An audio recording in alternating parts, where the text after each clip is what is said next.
Hello tout le monde, j'espère que vous vous portez à merveille. Aujourd'hui, je vous donne la recette d'un produit qui n'est pas cher, qui est naturel et hydratant, le gel de lin. C'est ce gel qui m'a permis d'avoir l'hydratation et la définition que vous avez vu dans ma vidéo précédente. Donc si vous n'avez pas vu la vidéo précédente, regardez-la avant celle-ci ou après celle-ci pour avoir une idée du rendu. Je voulais aussi vous montrer la texture du gel, car quand vous avez des produits qui ressemblent à ce genre de texture, vous savez déjà que ça va faire du bien à vos cheveux. Alors pour faire ce gel de lin, vous allez avoir besoin de graines de lin, donc ça c'est environ 2 € en supermarché, c'est très bien. Vous allez ensuite devoir les verser dans un verre doseur et vous allez verser exactement un quart de graines de lin si vous voulez avoir exactement la même texture que moi. Vous videz ce quart de graines de lin dans une casserole et vous allez ensuite re-remplir le verre doseur avec 3 quarts d'eau que vous allez aussi ajouter à la fin dans la casserole.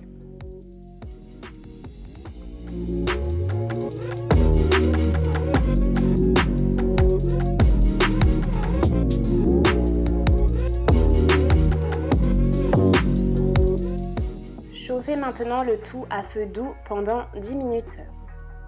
Donc les graines de lin sont super riches en mucilage et c'est ce qui fait qu'elles créent une substance visqueuse au contact de l'eau. Et c'est ce type de substance en fait qui permet d'hydrater véritablement bien le cheveu. C'est la raison pour laquelle le gel de lin est un produit qui est super intéressant à tester pour le cheveu parce qu'il hydrate vraiment bien le cheveu grâce du coup au mucilage comme on l'a dit.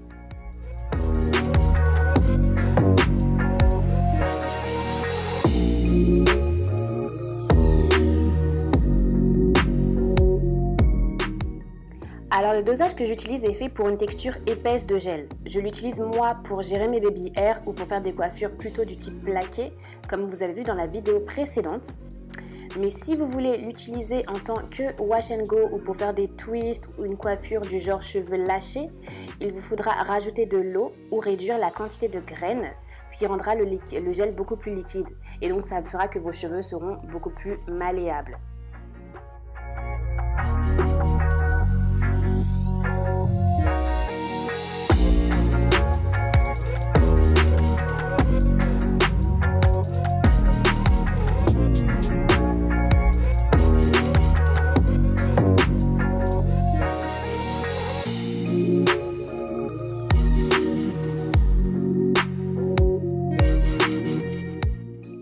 Alors vous pouvez mélanger de temps à autre le liquide avec une cuillère. Si vous sentez que la texture commence à s'épaissir et que vous voyez que ça commence clairement à bouillir et qu'il y a même du blanc qui se forme, comme vous le voyez sur la vidéo, éteignez le feu.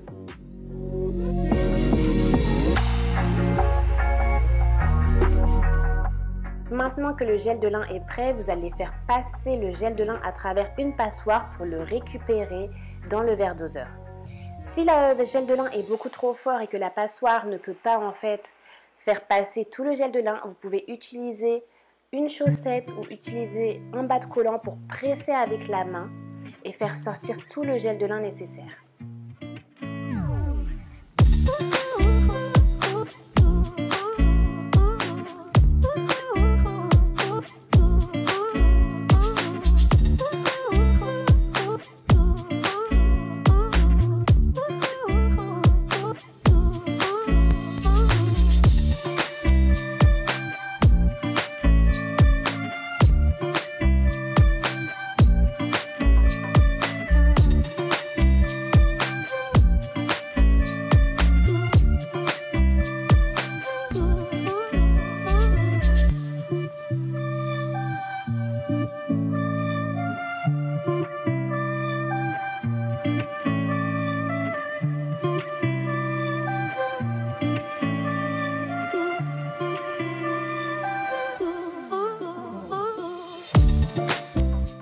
Alors une fois que vous avez filtré, vous pouvez ensuite verser le tout dans un récipient. Personnellement, je collectionne les récipients vides de supermarché pour ne pas avoir à en racheter juste pour mes produits de beauté vu que je fais beaucoup de mélange. Donc là, c'est un récipient en verre, donc ça me convient très bien. Je sais même plus ce qu'il y avait dedans, mais c'est ce que j'utilise maintenant pour mes produits de beauté.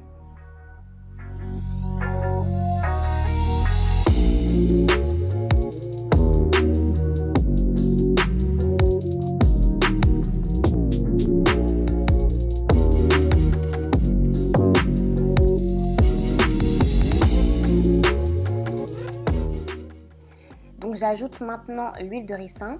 L'huile de ricin est parfaite pour favoriser la pousse du cheveu aux racines et renforcer le cheveu sur les longueurs et les pointes. C'est la raison pour laquelle je le marie bien avec le gel de lin.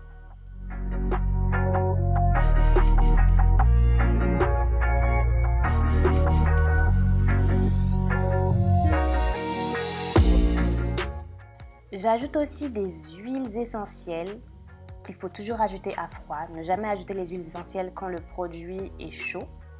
Donc il faut attendre que le gel est vraiment refroidi pour ajouter les huiles essentielles. J'ai choisi d'ajouter l'huile essentielle de romarin qui est connue pour renforcer le cheveu et la lavande qui donne une bonne odeur au produit. Donc maintenant, voici votre produit qui est prêt à l'emploi, que vous pouvez garder pendant 15 jours maximum parce que je rappelle qu'il n'y a aucun antioxydant dans mon mélange. Donc c'est la raison aussi pour laquelle j'ai pas fait beaucoup de produits. Vous voyez qu'il n'y a pas énormément de produits, mais c'est parce que je ne le garde pas en fait beaucoup, tout simplement.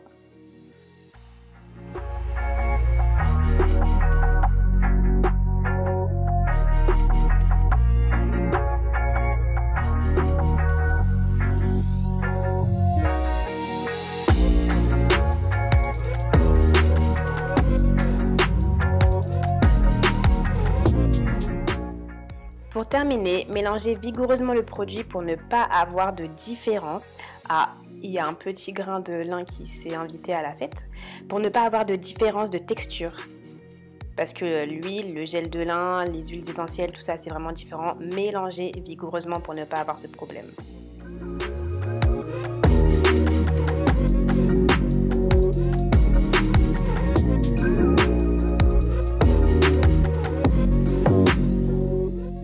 Donc j'espère que la vidéo vous a plu, n'hésitez pas à me dire ce que vous en pensez dans les commentaires. En attendant, abonnez-vous, partagez la vidéo et prenez soin de vous. Je vous dis à la semaine prochaine. Bye bye.